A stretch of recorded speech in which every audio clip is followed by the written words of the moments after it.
Boa noite para você que está em casa, nos assistindo, dando-nos audiência, né, aqui pela NTV. Agradecer a você que está sempre ligado conosco. Agora o NTV News chegando. Justiça determina que a Prefeitura de Patos de Minas forneça ventilador mecânico a adolescente. Carreta desgovernada fecha trânsito na BR-365 e você vai ver também.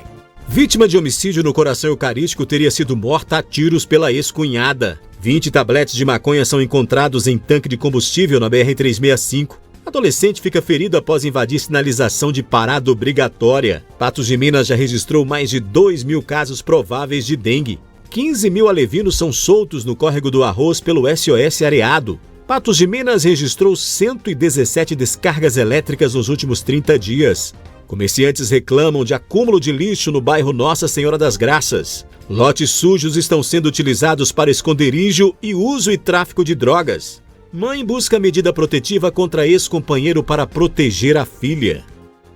Destaques do NTV News desta sexta-feira que já está no ar.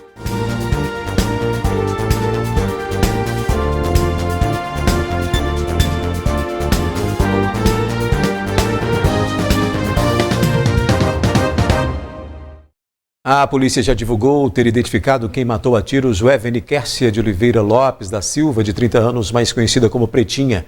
O crime aconteceu na tarde desta quinta-feira na rua Zilma dos Reis Xavier, no bairro Coração Eucarístico. Os levantamentos apontaram que Pretinha conduzia a motoneta Honda Bis quando sua ex-cunhada se aproximou dela em uma bicicleta e realizou os vários disparos de arma de fogo.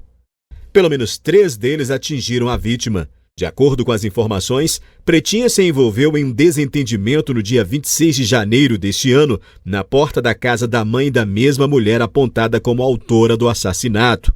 Através dessa troca de informações benéfica para a população entre a Polícia Militar e a Polícia Civil e o decorrer das investigações, nós já temos aí uma linha mestra sobre a autoria delitiva e agora vai ser o desenrolar para termos o restante de todo esse arcabouço dessas circunstâncias que vieram a fazer uma pessoa virar óbito por conta de disparos de arma de fogo. No dia 13 de fevereiro deste mês, Weveni teve o portão de sua residência no bairro Alto da Serra alvejado por cerca de 13 tiros, o que pode ter relação com o seu assassinato. Tudo está sendo apurado. A polícia busca mais dados para levantar as motivações do violento ataque que resultou no homicídio, além da localização da suspeita do crime. Este rapaz que reside na mesma rua foi detido pela polícia por supostamente ter guardado a bicicleta utilizada pela atiradora, que é sua cunhada. Ele foi liberado após o depoimento. 2 pessoas foram presas por tráfico de drogas nesta quinta-feira na BR-365 em Patos de Minas. Depois de perceber que o motorista não usava cinto de segurança, a Polícia Rodoviária Federal deu ordem de parada e os policiais notaram um cigarro de maconha no painel do veículo. Motorista e passageiro ficaram nervosos e não conseguiram fornecer informações básicas sobre a viagem. Em vistoria no veículo, a PRF percebeu um forte cheiro de combustível e verificou alterações no tanque, onde estavam escondidos esses 20 tabletes de maconha. Os 2 foram presos em flagrante por tráfico de drogas e associação ao tráfico. Eles disseram que aos policiais que buscaram a droga em Ponta Porã, no Mato Grosso do Sul, e levariam até Montes Claros, no norte de Minas Gerais. Câmeras de segurança registraram na manhã de hoje um acidente entre carro e motocicleta no bairro Jardim Panorâmico. Nas imagens é possível ver que o condutor da motocicleta desrespeita a sinalização de parada obrigatória e é atingido pelo carro em meio ao cruzamento da rua José Pacini Ribeiro com a rua José Veloso da Silva. Com o impacto, o rapaz é lançado para o alto e passa por cima do capô do Fiat Up, que bate na estrutura da placa de parada obrigatória do outro lado da via. O adolescente, de 17 anos, foi socorrido por uma equipe do SAMU com queixa de dor no braço direito e perna. Ele também sofreu escoriações pelo corpo e foi encaminhado para a Santa Casa de Misericórdia. Um Fiat Idea despencou pela ribanceira e fica na lateral do prolongamento da Avenida Fátima Porto, nas proximidades da parte alta da cidade. Apesar do susto e dos danos causados ao veículo, o motorista não se feriu. Ele disse ter perdido o controle direcional ao passar pelo trecho. Equipes do Corpo de Bombeiros atenderam a ocorrência de resgate, mas quando chegaram ao local, o condutor e o veículo já tinham sido retirados por um guincho. Neste mesmo local, outros acidentes com dinâmicas semelhantes já foram registrados. Um local que tem que ter muita calma, muita cautela, segurar a velocidade, porque a pista tende a puxar para o lado da ribanceira, né? Como a gente já viu em outras situações. Os carros entram, vem de uma semi-reta, entra em meio a uma curva, depois, no prolongamento, há uma facilidade para que o veículo ande mais depois de uma subida mais íngreme. E a tendência desse trecho é de puxar para o lado da lateral da avenida, que pode levar o veículo desgovernado a cair ali nessa ribanceira. Tem um trecho lá com cerca de 15 a 20 metros de altura, realmente um negócio muito perigoso. Uma carreta descontrolada fechou o trânsito da BR-365 na tarde desta sexta-feira, logo após o trevo da Pipoca, em Patos de Minas. O motorista da carreta perdeu o controle de direção. A alegação dele é que estava acontecendo uma ultrapassagem, ele foi tentar desviar dessa ultrapassagem e acabou indo pelo canteiro central e perdendo o controle da direção, fazendo com que a carreta fizesse um L e fosse parar ali no acostamento, naquele barranco, que a carreta fizesse esse L e fosse parar aí no barranco. A PRF faz a sinalização aqui para que possa ser feita a retirada dessa carreta, para que não tenha nenhum problema no trânsito. O motorista de 59 anos, o único ocupante dentro dessa carreta, não se feriu. Depois do intervalo, bombeiros recebem doação de viaturas e equipamentos e Patos de Minas registrou mais de 2.000 casos prováveis de dengue.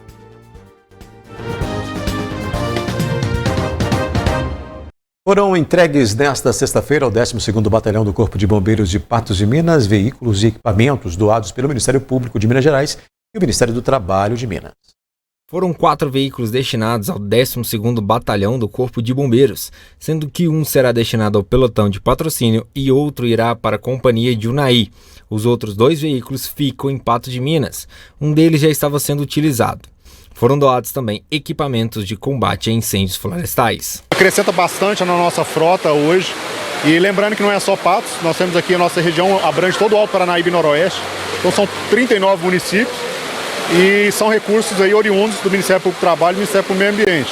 A gente construiu um relacionamento forte com essas duas entidades, uma parceria através da credibilidade mútua, que resultou aí na destinação de verbas oriundas de termos de ajustamento de conduta. O Ministério Público destinou aproximadamente R$500 mil para a aquisição desses veículos e materiais. O Ministério Público do Estado de Minas Gerais tinha um inquérito civil em tramitação para apurar possíveis impactos ambientais decorrentes da atividade de uma mineradora no município de São Gonçalo do Abaeté.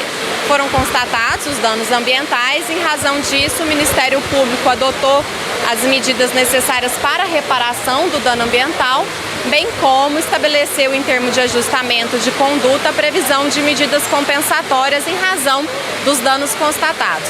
Dentre as medidas compensatórias, uma parcela do valor de R$500 mil foi destinado a um projeto do Corpo de Bombeiros para a estruturação do 12º Batalhão de Bombeiros Militar, com sede aqui em Patos de Minas, especificamente para estruturar o apoio extensível a São Gonçalo do Abaeté, e nesse projeto também foi alinhada a realização de um projeto de educação ambiental para os moradores do distrito de Beira Rio, na comunidade diretamente afetada pelo fato. Novos equipamentos e veículos que ajudam a corporação para melhor atender a população nos chamados. A gente pensa muito no lado do cidadão e, para isso, a gente precisa de viaturas adequadas. Ainda que a gente tenha efetivo suficiente, sem as viaturas o atendimento fica aquém. E tem também a questão da segurança. A viatura mais nova tem mais tecnologia e oferece mais segurança. Haja visto que nós atendemos só aqui na região de Patos, são 11 municípios que a sede atende. O município de Unai, a fração de Unai atende 12 municípios. Então a nossa frequência nas rodovias é muito grande. Então nós precisamos de viaturas mais seguras, renovar a frota, para que o cidadão seja bem atendido. Na atualização do boletim da dengue em Minas Gerais, nesta sexta-feira, subiram as mortes investigadas no estado. Os casos também não param de aumentar. No boletim estadual desta sexta-feira, os casos prováveis de dengue saltaram para quase 195 mil e confirmados passam de 67 mil em Minas Gerais. 18 mortes foram confirmadas e 105 são investigadas. De chikungunya em Minas, são mais de 23 mil casos prováveis e 15.727 confirmados, com 16 óbitos investigados e uma confirmação. Em Patos de Minas, continuam 13 os casos prováveis de chikungunya. De Zika, os números permanecem os mesmos do último boletim.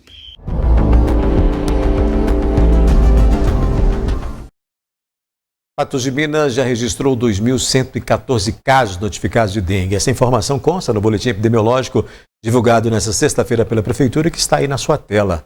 Olha só, os casos confirmados de dengue chegaram a 357 entre os patenses, enquanto os descartados ou inconclusivos somam 199. Outros 1.558 aguardam resultado ou fechamento, de acordo com este boletim. Clínicas veterinárias de Patos de Minas têm registrado muitos casos de pets com corpos estranhos no organismo. Os tutores devem ficar atentos aos riscos de objetos que podem ser engolidos pelos animais de estimação. Ficar de olho o tempo todo no pet não é tarefa fácil, principalmente naqueles mais elétricos, que não param quietos um segundo e que põem tudo que veem pela frente na boca. Adriele Magalhães é veterinária e conta que casos de pets que chegam até a clínica com corpos estranhos no organismo ocorreram com maior frequência neste início de ano, devido às reuniões familiares e os pets de presente. A gente vê muito, principalmente no finalzinho do ano, que tem Natal, que o pessoal dá muito cãozinho, né, ou gatinho de presente para a criança. Então é no período que eles estão com filhotes. Então o filhote ele tem interesse de buscar as coisas, de cheirar, de procurar. Então ele tem essa curiosidade. E também devido à troca de dentinho, que eles vão lá, então eles gostam de mastigar para coçar os dentinhos. Ela explica que, ao engolir um corpo estranho, o animal de estimação pode estar sujeito a algumas complicações. O animal vai ficando inapetente, ele vai ficando desidratado. Tem casos também que pode acontecer uma obstrução intestinal. Nesses casos, sim, são casos cirúrgicos. Tanto intestinal e também no estômago pode acontecer. E muitas vezes até a gente conseguir fechar o diagnóstico, precisamos de exames de imagem. Então, às vezes, demora um pouquinho para o animal ter os sintomas. Quando a gente vê, já está ali no intestino, realmente tem que fazer o procedimento cirúrgico. Os donos de pets, principalmente na fase do animal filhote, devem estar atentos a alguns detalhes que evitam o risco do animal de estimação engolir algum objeto ou até mesmo comer o que não deve. Principalmente para quem tem filhote, induzir eles a brincarem com os brinquedos específicos para aquela idade, específico para porte do animal. Por exemplo, aqueles cãezinhos, os border collies, são animais que têm muita energia, são animais que têm a mordedura maior, então precisa de ter brinquedos que são mais resistentes, brinquedos maiores também. Por exemplo, uma bolinha pequenininha, dependendo do animal, o porte dele, ele engole aquela bolinha inteira. Willer Alves também é médico veterinário. Ele explica que ao observar o animal agarrar algo impróprio com a boca, a reação do dono, que melhor conhece o animal, dependerá do temperamento do pet. Tem animal que uma vez detectada, se é aquele paciente que tem mania de engolir as coisas e tudo, e às vezes ele está com uma coisa na boca e o dono tenta pegar, muitas vezes ele engole. Agora tem muito paciente que tem um comportamento dócil em que o dono consegue manipular ele. A recomendação sempre é agir realmente de acordo com a personalidade ali do paciente, que quem na verdade vai conhecer muito disso é o próprio tutor. O veterinário conta quais os métodos para identificar esses objetos estranhos no corpo do animal. Aika, da raça Yorkshire, tem 13 anos e é a paciente da vez. A ultrassonografia é um dos exames onde a gente detecta a presença de corpo estranho ou não, dependendo do paciente. Quando a gente fala de corpo estranho, obrigatoriamente a gente faz 90% dos exames, esperando encontrar esse corpo estranho no trato gastrointestinal. A ultrassonografia ela é importante para a gente avaliar a região do abdômen, mas, de uma maneira geral, a gente muitas vezes tem que fazer o que a gente chama de avaliação multifatorial. Então, além da ultrassonografia, a gente também solicita muitas vezes o raio-x ou o raio-x com contraste. Na maioria dos casos, são necessários procedimentos cirúrgicos para a remoção desses objetos estranhos, mas também pode ocorrer de o próprio organismo do animal fazer este processo. A grande maioria das vezes é necessário o procedimento cirúrgico, onde a gente faz a enterotomia, que é somente a retirada, ali, a incisão nas alças intestinais e a retirada do corpo estranho. Algumas vezes, quando passa muito tempo, você já tem necrose das alças intestinais, você tem que optar pela enterectomia, que é a retirada de parte ali, de um pedaço das alças intestinais, para você estar recuperando a saúde desse paciente. A seguir, Patos de Minas registrou 117 descargas elétricas nos últimos 30 dias e 15 mil alevinos são soltos no córrego do Arroz pelo SOS Rio Areado.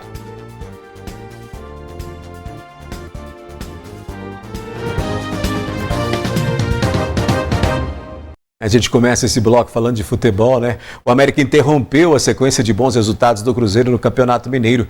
No Mineirão, o Coelho venceu por 2-0 a Raposa e tem melhor pontuação no torneio. Empolgados pelos últimos resultados e com o Mineirão lotado, o Cruzeiro tentou maior posse de bola e partiu para o ataque. Mas o América não facilitou nada para a Raposa. Já no início da partida, olha o vacilo do goleiro Rafael Cabral. Mas Moisés chutou para fora. O Cruzeiro então tentou se organizar em campo e levou perigo. O América fechou em defesa e tentou aproveitar os contra-ataques. No segundo tempo, aos 8 minutos, Juninho tocou para Fabinho na área, que mandou para o fundo da rede, mas o lance estava irregular. Nos minutos seguintes, o América fez tudo certo. Renato Marques bateu certeiro e a bola encobriu o goleiro da Raposa. 1-0 para o Coelho. E teve mais. No final da partida, Felipe Azevedo não conseguiu finalizar, mas Varanda sim para fechar em 2-0 a vitória do Coelho. Com o resultado, o América invicto foram 4 vitórias e 1 empate. Lidera o grupo C e chega aos 13 pontos, a melhor pontuação no Mineiro. Já o Cruzeiro permanece como primeiro colocado no grupo A, com 10 pontos. No próximo jogo, o Cruzeiro enfrenta o Democrata de Governador Valadares no domingo, às 18h30, no Mamudão. Já o América recebe o Vila Nova no Independência, também no domingo, mas às 4 da tarde. O projeto SOS Areado em ação, nesta sexta-feira, foi realizado mais um peixamento no córrego do Arroz. A espécie escolhida está quase extinta no rio. O córrego do Arroz é afluente do rio Areado. Na 12ª ação de peixamento, recebeu 15 mil alevinos da espécie pacamã, quase extinta no rio. O Rafael participou pela primeira vez da iniciativa e sabe bem da importância do peixamento. São 15 mil peixes e que é muito importante para preservar a espécie que está começando a extinção e também para preservar a área aqui, para aumentar a população de peixes da região. É também a primeira vez que a Júlia participa do peixamento no córrego do Arroz. É a primeira vez, eu achei legal, achei importante e isso também é bom para gerações futuras que estão por vir. E se der, ano que vem a gente solta mais. O projeto SOS Rio Areado, coordenado pelo Chelzinho do Areado, é uma realização da Companhia de Desenvolvimento dos Vales do São Francisco e do Parnaíba, Codevasf, do Coletivo Local de Meio Ambiente de Patos de Minas, o Colmeia, do Conselho Municipal de Defesa do Meio Ambiente, o CODEMA, Copasa e Escolas Major Augusto Porto e Arlindo Porto. Em 27 anos do projeto SOS Rio Areado, mais de 600 mil peixes foram soltos, uma contribuição importante para o meio ambiente. Preservar é cuidar e hoje tantos os animais também são muito importantes hoje nessa preservação e recuperação para nossos mananciais e também para o nosso meio ambiente. Os animais, os peixes são peças fundamentais hoje para toda essa estrutura e todo esse nosso meio ambiente, esse ecossistema da gente. Todas essas espécies que estão sendo colocadas aqui, espécies nativas que são produzidas pela Codevasf, elas vão ter a sua função ecológica, elas vão garantir sustentabilidade, garantir o alimento para essas populações ribeirinhas. E além disso também a gente sabe que o peixe, ele tem toda uma função de manter a qualidade das águas. Apesar de toda a importância do projeto e do trabalho voluntário dos envolvidos, as ações de peixamento não são de graça. É cobrada pelo governo de Minas taxa de licença, que custa cerca de R$ 730. Pois é, nós questionamos o governo do estado sobre a justificativa para a cobrança da taxa de licença para essas ações voluntárias de peixamento, mas ainda não recebemos resposta. Para pagar essas taxas, o coordenador do projeto Shell do Areado e outros envolvidos buscam recursos com outras ações junto à comunidade. Em meio ao período chuvoso, a estatística mostra que a região de Patos de Minas está entre as que mais registram ocorrências de descargas elétricas. Nos últimos 30 dias, pelo menos 117 raios atingiram o município. O professor Laurêncio Amaral, que é professor aqui da UFO e responsável técnico pela estação de Patos de Minas, vai passar mais informações sobre esse assunto para a gente. Professor, acho que a gente pode começar falando se Patos de Minas é uma cidade que tem incidências de quedas de raio, né? Como é que andam os números? Isso, nós temos uma incidência grande aqui em Patos de Minas. A nossa estação registrou nos últimos 30 dias 117 raios, onde o mais próximo caiu a somente 1,6 quilômetros da estação no dia 7 de fevereiro de 2024. Se nós analisarmos o ano, né, esse ano de 2024, já caíram 177 raios próximos à nossa estação. Certo. E esses números em comparação com os anos anteriores, você, aí na sua visão como um profissional, acha que teve um aumento, teve uma queda nos números? Como é que é? Nós tivemos uma queda, porque esse ano está sendo um ano atípico, nós estamos tendo pouquíssimas chuvas quando comparado aos nossos anos anteriores. O ano passado nós sofremos muito, né, com enchentes, com uma quantidade pluviométrica muito alta, então, consequentemente, nós também temos uma quantidade menor de raios caindo perto, próximo à nossa estação meteorológica. E esses raios, eles apresentam um risco para as pessoas, dependendo de onde eles caiam, de como eles caiam? Sim, como eu falei aqui, esses raios caem bem próximos à nossa estação. A nossa estação ela está localizada no do batalhão do Corpo de Bombeiros aqui em Patos de Minas, e o raio mais próximo que caiu a 1,6 quilômetros, podendo mesmo ter caído aqui dentro da nossa própria cidade. Então é muito importante a população estar atenta, né, estar consciente de que isso é um problema e que a gente precisa tomar cuidado. Então, quando nós tivermos essas descargas, nós tivermos chuvas mais fortes, a se proteger em um local adequado, não ficar embaixo de árvores e coisas do tipo. Nós trabalhamos integrados, né, a Universidade Federal de Uberlândia, aqui em Patos de Minas, Corpo de Bombeiros e Defesa Civil de Patos de Minas, sempre atentos, sempre alertas, né, para fazer o melhor para a nossa população de Patos de Minas, sempre consultando os nossos dados, e por isso a presença da nossa estação é tão importante.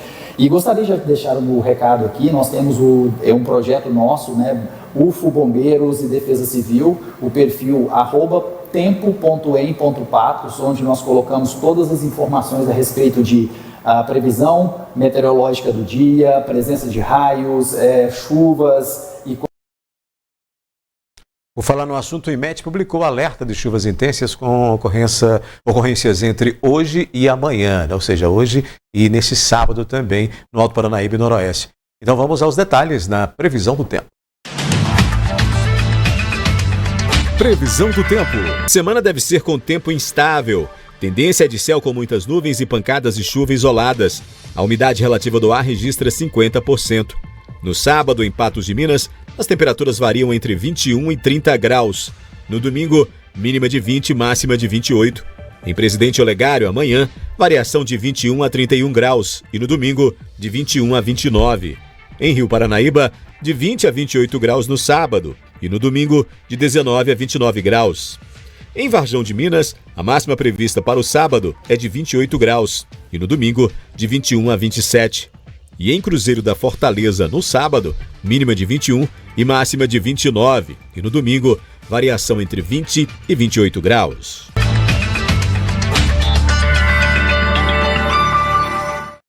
Em instantes, comerciantes reclamam do acúmulo de lixo no bairro Nossa Senhora das Graças e lotes sujos são usados como esconderijos e também para o uso e o tráfico de drogas em Patos de Minas.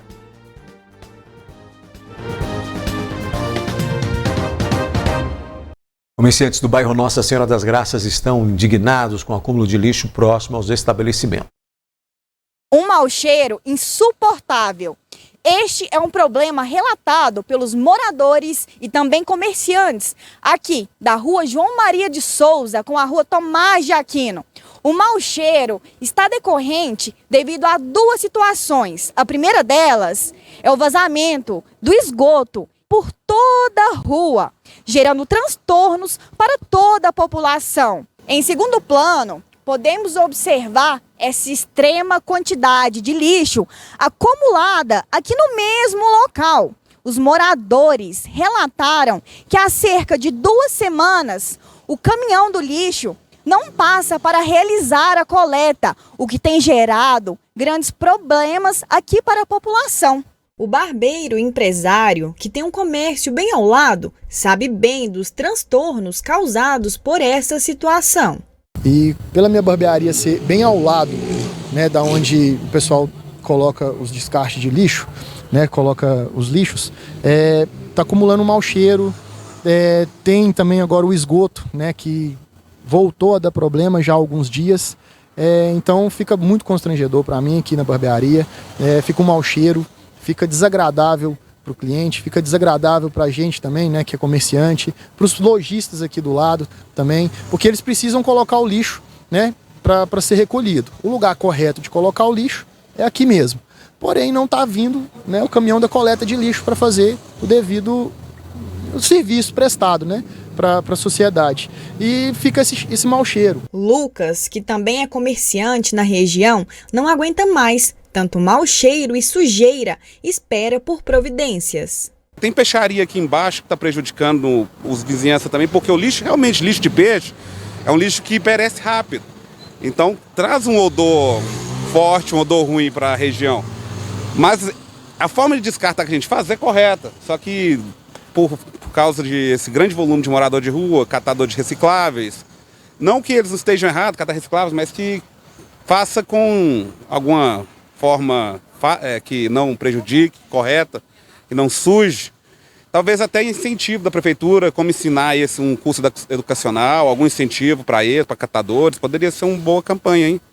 É mais ou menos isso que a gente precisa na cidade. Olha só, a Copasa informou que a recomposição asfáltica na rua seria executada ainda nesta sexta-feira, caso não chovesse, já que o solo precisa estar bem seco para receber o produto. Ainda conforme a empresa, uma equipe técnica esteve no local na tarde de ontem e nenhum extravasamento de esgoto foi detectado. A empresa explica que pode ter ocorrido algum refluxo durante o período chuvoso devido à canalização irregular de água pluvial para as redes coletoras. Já a prefeitura informou que não há problemas de coleta na região citada, onde o serviço ocorre aos sábados, terças e quintas-feiras, por volta das 21 horas. Considerando que a terça-feira não houve coleta em razão do recesso de carnaval, o gerador dos resíduos deveria ter aguardado o dia de hoje para colocar o lixo para fora, informou a prefeitura. A nota diz ainda que, como não foi feito dessa forma, os resíduos estão acumulados. E ainda conforme a prefeitura, o caso foi encaminhado à fiscalização de posturas para apurar o responsável, que inclusive está sujeito a notificação e multa por dispor o lixo fora do horário e dia de coleta. Moradores da rua Rio de Janeiro, no bairro Nossa Senhora das Graças, estão apavorados. Alguns terrenos por lá estão imundos e tomados por matagal. Os locais são usados de esconderijo para bandidos e pontos para o uso e tráfico de drogas e prostituição. Atrás e embaixo de todo esse matagal tem escombros de uma casa. No portão, que dá acesso ao local, as marcas de tiros denunciam o completo abandono. O mato e a sujeira estão por toda parte, dentro e em volta do terreno. Esse não é o único local na rua Rio de Janeiro, no bairro Nossa Senhora das Graças, em Patos de Minas, nessas condições. Esse que fica bem ao lado, a mesma coisa. No final da rua, mais mato e muita sujeira. O lixo está espalhado pela calçada. Encontramos até um carrinho de bebê. Tantos problemas apenas em uma única rua. Nessas condições, além de transtornos por causa do mato e do lixo, quem mora próximo vive com medo, como conta a moradora que prefere não ser identificada para evitar retaliações. A nossa rua, ela é quase 100% idosos com mais de 60 anos.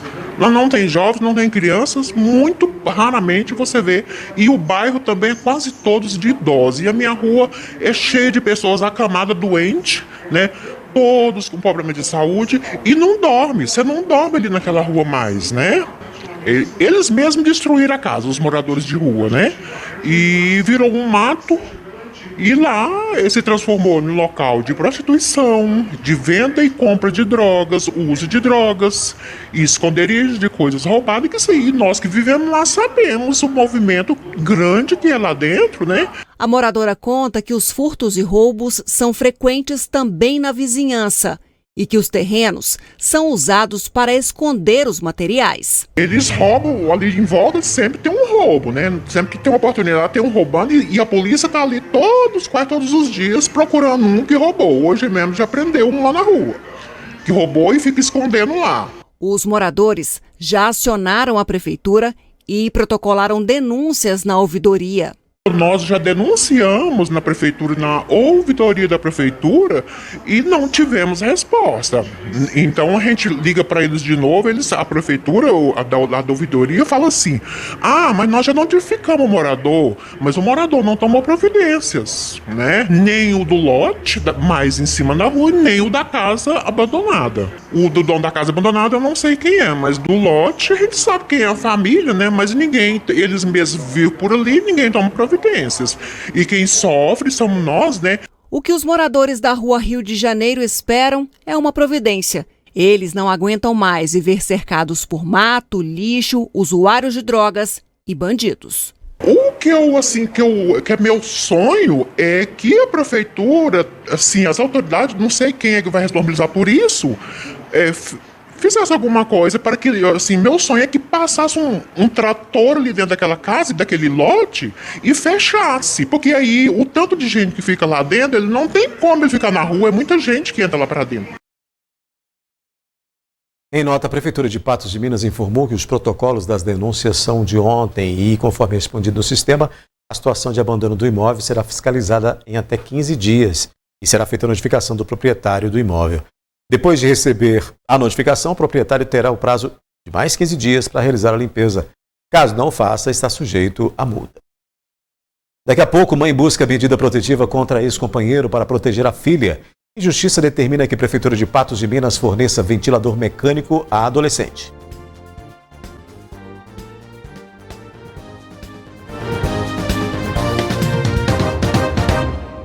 Nós mostramos no NTV News desta quinta-feira a quantidade de processos na Justiça para a garantia de direitos à saúde. Agora nós vamos mostrar mais um resultado dessas ações. A Justiça determinou que a Prefeitura de Patos de Minas forneça ventilador mecânico para uma adolescente deixar a Santa Casa. A adolescente de 16 anos tem síndrome de West e paralisia cerebral. Desde o início de setembro do ano passado, a Jéssica está internada na Santa Casa de Patos de Minas devido ao agravamento de uma pneumonia. Ela pode seguir com o tratamento em casa, mas para deixar o hospital precisa de um ventilador mecânico. Sem condições de pagar pelo equipamento, que custa cerca de R$ 73 mil, a família ingressou com uma ação na Justiça por meio da Defensoria Pública. Ela precisa, sem ele ela não sai. E aí eu dependo disso. O processo está na Defensoria Pública e dependo do juiz para assinar. O hospital mandou mais papel falando da urgência para ela sair do hospital, que só depende disso, porque ela lá, dependendo só do ventilador, ela corre risco de pegar outras doenças, que ela está no CTI, né? A resposta da Justiça saiu nesta quinta-feira. O juiz Bruno Henrique de Oliveira, da Primeira Vara Civil Criminal e da Infância e da Juventude da Comarca de Patos de Minas, decidiu que a Prefeitura de Patos de Minas, com responsabilidade secundária do Estado, providencie o ventilador de suporte à vida da Jéssica no prazo de 48 horas, sob pena de bloqueio de verbas públicas, caso não cumpra a sentença. O magistrado destacou que o direito ao ventilador mecânico para tratamento domiciliar da Jéssica, conforme nota técnica, é o recomendável, assim como a utilização do programa Melhor em Casa, criado pelo SUS, em que o município de Patos de Minas faz parte, e foi o primeiro da macro-região a implantar o serviço. Na sentença, o juiz citou inclusive a justificativa da Prefeitura de Patos de Minas sobre o programa, que é proporcionar ao paciente cuidado mais próximo da rotina familiar, evitando hospitalizações desnecessárias e reduzindo o risco de infecções, liberando leitos nos hospitais públicos. O juiz também determinou prazo de 5 dias para a avaliação de equipe multiprofissional de atenção domiciliar para outro pedido da Defensoria Pública, de assistência domiciliar diária e fisioterapia motora e respiratória para atender às necessidades da Jéssica. Pois é, sobre isso a Prefeitura respondeu que o município está ciente da decisão e já com o processo em andamento para cumpri-la. A gente vai mostrar agora que uma mulher está denunciando abuso, por parte do ex-companheiro. Ela alega que a filha sofreu abusos cometidos pelo pai e que ambas foram vítimas de agressões. A vítima disse que a medida protetiva que possuía contra o agressor, válida por 2 anos, expirou e que há pelo menos 6 meses tenta renovar a medida sem sucesso. A mãe da menina de 15 anos conta que os abusos contra a filha começaram durante a pandemia, no tempo em que pai e filha moravam juntos, cerca de 4 meses. A mãe buscou a justiça e, à época, conseguiu uma medida protetiva contra o agressor, que continuou a perseguir a menina. Na época da pandemia, ela conviveu com o pai por mais ou menos 4 meses. Nesse período, ela sofreu aliciamento e agressões. Então foi aonde a gente conseguiu ter uma medida protetiva na época, mas essa medida valeu só por 2 anos. Ela venceu o ano passado, em 2023. E em agosto, assim que essa medida venceu, eu procurei a delegacia da mulher. Ela foi ouvida. Eu sempre tenho que estar acompanhando minha filha, porque ela é de menor. Então ela foi ouvida, ela relatou o porquê do interesse dela ter a medida protetiva. E o agressor dela, que é o próprio pai, já vinha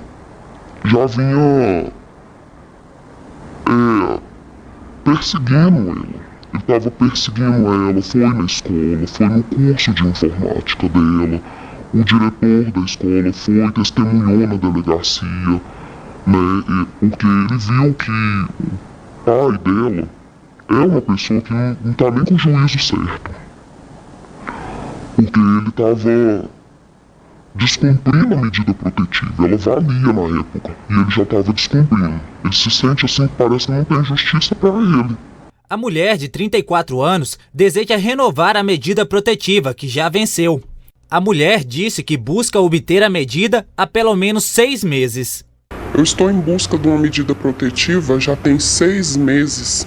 É o que está me indignando, porque 6 meses e eu me sinto injustiçada, porque eu já procurei todos os órgãos possíveis para me fornecer essa medida protetiva e em 6 meses só frustração que eu estou tendo. A filha conta que os abusos do pai começaram quando ela ainda tinha 12 anos de idade. Ainda é difícil para a menina, que tem hoje 15 anos, rememorar a época de sofrimento, que continua. Eu fui assediado pelo meu pai quando eu tinha 12 anos. Ele me batia e tentava entrar no banheiro quando eu estava tomando banho, no meu quarto. Ele, às vezes à noite, ia pro meu quarto falar que estava vendo se eu estava bem e dormindo.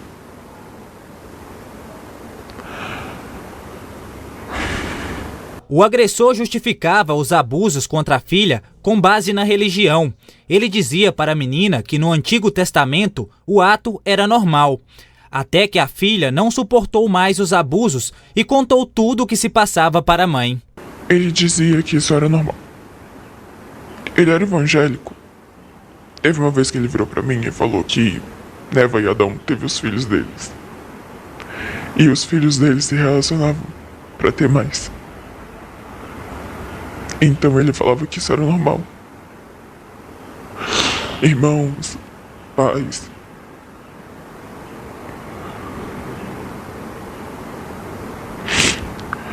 Mas aí teve um dia que eu não estava aguentando mais, então eu fui encontrar minha mãe e eu contei tudo pra ela. Até retomar a guarda da mãe, a garota sofreu sozinha nas mãos do pai. Além dos abusos e agressões, houve também ameaças e privações. Quando eu falei pra ele parar de passar a mão em mim e de falar aquelas coisas meio estranhas, ele ficou estressado e me bateu. Me tomou meu telefone porque eu disse que eu ia contar pra minha mãe. Eu fiquei mais ou menos um final de semana inteiro. Eu nunca esqueço. Ele me bateu na segunda-feira e minha mãe foi me visitar na quarta. E eu tava com hematomas no braço e também no pescoço. Foi por isso que a minha mãe conseguiu a minha guarda de volta. A mãe alega que se sente desprotegida ao lado da filha, principalmente com as tentativas do ex-companheiro de se aproximar da adolescente. E ele continua, a gente se sente ameaçada por ele, a gente se sente incomodada, porque ele pede parentes para aproximar da minha filha, para ela conversar com ele. Eu não sei qual é o interesse que ele tem de conversar com ela, mas só sei que eu tenho medo. A gente não quer aproximação. Principalmente ela não quer aproximação de uma pessoa que agrediu ela, tentou abusar dela. Então ela não quer aproximação. Ela não tem proteção, né? Ela se sente desprotegida porque 6 meses a gente lutando para ter essa medida protetiva e não consegue. Absurda, né? A gente fica perplexo de saber que... E a perplexidade ela é justamente por saber que isso acontece em muitas famílias e a dificuldade para denunciar e por vários motivos as pessoas acabam guardando essa situação. E ficar perplexo é o mínimo que a gente precisa, né? Medidas precisam ser tomadas para preservar essas crianças todas que estão por aí sendo abusadas. Sobre esse assunto, em nota, a Polícia Civil de Patos de Minas informou que foram desenvolvidos todos os trabalhos de apuração, tendo o procedimento já sido remetido à Justiça para apreciação mediante o devido processo criminal. A Polícia Civil esclareceu também que os fatos estão sob apreciação do Ministério Público e da Justiça. O NTV News vai terminando, volta amanhã às 19 horas, mas eu te encontro só na segunda. Então, um ótimo final de semana para você e até segunda no 30 Minutos.